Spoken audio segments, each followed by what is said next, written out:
Kabar besar kembali datang untuk sepak bola Indonesia.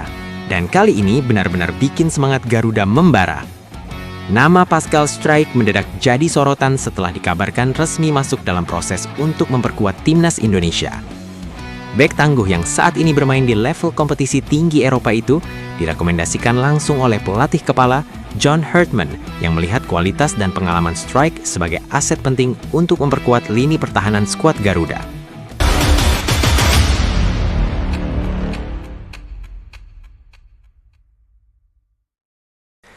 Proses ini bukan sesuatu yang instan. Dibutuhkan negosiasi panjang dan komunikasi intens antara pihak pemain, keluarga, serta Federasi Sepak Bola Indonesia. Namun akhirnya, titik terang muncul. Pascal Struijk dikabarkan telah memberikan lampu hijau untuk menjalani proses naturalisasi dan siap mengenakan seragam merah putih. Dengan nilai pasar yang mencapai 382,40 miliar rupiah, kehadiran Struijk tentu bukan hanya sekedar tambahan pemain, tapi juga peningkatan kualitas yang signifikan, terutama di sektor pertahanan yang selama ini menjadi salah satu fokus pembenahan timnas Indonesia. Menariknya, keputusan ini bukan tanpa dasar emosional. Pascal Struijk memiliki garis keturunan Indonesia dari sang kakek, Peter Wiedemeyer, dan neneknya, Ineke van den Brink, yang berasal dari Surabaya, Jawa Timur. Fakta ini menjadi jembatan kuat yang menghubungkan dirinya dengan tanah leluhur, sekaligus memperkuat legitimasi proses naturalisasi yang sedang berjalan. Jika proses ini berjalan lancar, maka timnas Indonesia berpotensi mendapatkan sosok bek modern dengan pengalaman bermain di kompetisi elit, kemampuan membaca permainan yang solid, serta ketenangan dalam mengawal lini belakang. Sosok seperti Struijk bisa menjadi pemimpin baru di jantung pertahanan Garuda. Langkah ini juga menunjukkan keseriusan federasi dalam membangun tim nasional yang kompetitif di level Asia, bahkan dunia. Kehadiran pemain diaspora berkualitas seperti Pascal Struijk menjadi bagian dari strategi jangka panjang untuk meningkatkan performa dan daya saing Indonesia di panggung internasional. Kini, publik sepak bola tanah air tinggal menunggu proses resmi yang sedang berjalan. Satu hal yang pasti, harapan besar mulai tumbuh. Jika semua berjalan sesuai rencana, bukan tidak mungkin kita akan segera melihat Pascal Struijk berdiri gagah di lini belakang, mengawal Garuda dengan penuh kebanggaan.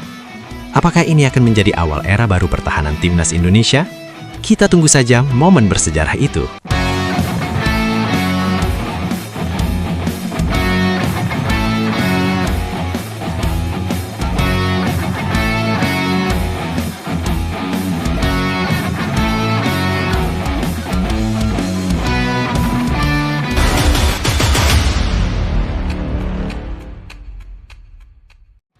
Dunia sepak bola Indonesia kembali diguncang oleh kabar yang cukup mengejutkan, khususnya bagi para pecinta pemain abroad yang selama ini berkarir di Eropa, tepatnya di Belanda. Informasi terbaru yang beredar pada pagi hari ini menyebutkan bahwa sejumlah pemain asal Indonesia yang bermain di kompetisi tertinggi Belanda, yaitu Eredivisie dan kasta kedua Eerste Divisie, tengah menghadapi situasi yang tidak mengenakan. Bukan hanya pemain Indonesia, investigasi ini juga melibatkan pemain dari negara lain seperti Suriname dan Cape Verde. Totalnya, ada sekitar 25 nama pemain, baik dari sektor laki-laki maupun perempuan, yang kini masuk dalam proses penyelidikan administratif.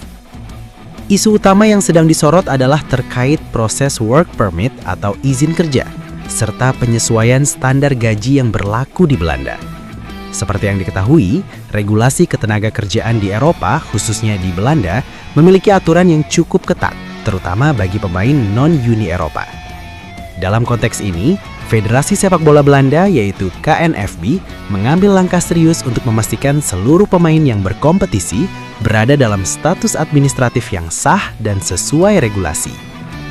Akibat dari situasi ini, para pemain yang sedang dalam proses investigasi untuk sementara waktu harus menerima kenyataan pahit. Mereka diparkir oleh klub masing-masing. Artinya, mereka tidak diperkenankan untuk mengikuti sesi latihan bersama tim maupun tampil dalam pertandingan resmi. Langkah ini bukan tanpa alasan. KNVB secara tegas memberikan instruksi kepada klub dan pemain agar tidak melibatkan diri dalam aktivitas kompetitif hingga seluruh proses investigasi terkait izin kerja benar-benar selesai dan dinyatakan clear. Keputusan ini tentu menjadi pukulan telak terutama bagi para pemain yang tengah berusaha menunjukkan performa terbaik mereka di kompetisi Eropa. Momentum yang sudah dibangun perlahan kini terancam terhenti hanya karena persoalan administratif. Bagi pemain Indonesia sendiri, kabar ini menimbulkan kekhawatiran besar. Pasalnya, keberadaan mereka di Liga Belanda selama ini menjadi salah satu jalur penting dalam meningkatkan kualitas dan pengalaman bermain di level internasional. Tidak hanya itu, performa para pemain abroad juga kerap menjadi perhatian tim nasional Indonesia. Dengan adanya situasi ini, potensi terganggunya menit bermain tentu bisa berdampak pada performa mereka saat kembali memperkuat skuad Garuda. Di sisi lain, investigasi ini juga membuka mata publik bahwa perjalanan karir di luar negeri tidak hanya soal kemampuan di atas lapangan. Ada aspek administratif, regulasi, hingga standar profesional yang harus dipenuhi secara ketat. Standarisasi gaji menjadi salah satu poin penting dalam kasus ini. Di Belanda, pemain non-Uni Eropa diwajibkan menerima gaji minimum tertentu agar dianggap memenuhi syarat sebagai tenaga kerja profesional. Jika tidak terpenuhi, maka izin kerja bisa menjadi bermasalah. Hal inilah yang diduga menjadi salah satu pemicu utama investigasi besar-besaran yang kini tengah berlangsung. Situasi ini pun membuat klub-klub berada dalam posisi yang cukup solid. Di satu sisi mereka membutuhkan tenaga para pemain tersebut. Namun, di sisi lain, mereka harus patuh terhadap regulasi yang ditetapkan oleh KNFB dan pemerintah setempat. Untuk saat ini, belum ada kepastian kapan proses investigasi ini akan selesai. Semua pihak masih menunggu hasil akhir yang akan menentukan apakah para pemain bisa kembali bermain atau justru akan ada dampak yang lebih berat. Yang jelas, kondisi ini menjadi pengingat bahwa profesionalisme dalam sepak bola modern tidak hanya diukur dari skill dan performa, tetapi juga kepatuhan terhadap aturan yang berlaku di negara tempat mereka berkarir. Bagi para penggemar sepak bola Indonesia, tentu harapannya satu. Semoga para pemain yang terdampak bisa segera menyelesaikan proses ini dengan baik dan kembali bermain tanpa hambatan. Karena bagaimanapun, mereka adalah representasi bangsa di panggung internasional. Dan setiap langkah mereka di Eropa selalu menjadi kebanggaan tersendiri bagi publik sepak bola tanah air. Kita tunggu perkembangan selanjutnya dari kasus ini. Apakah para pemain akan segera mendapatkan lampu hijau untuk kembali bermain, atau justru akan ada dampak yang lebih besar? Tetap pantau update terbaru hanya di channel ini.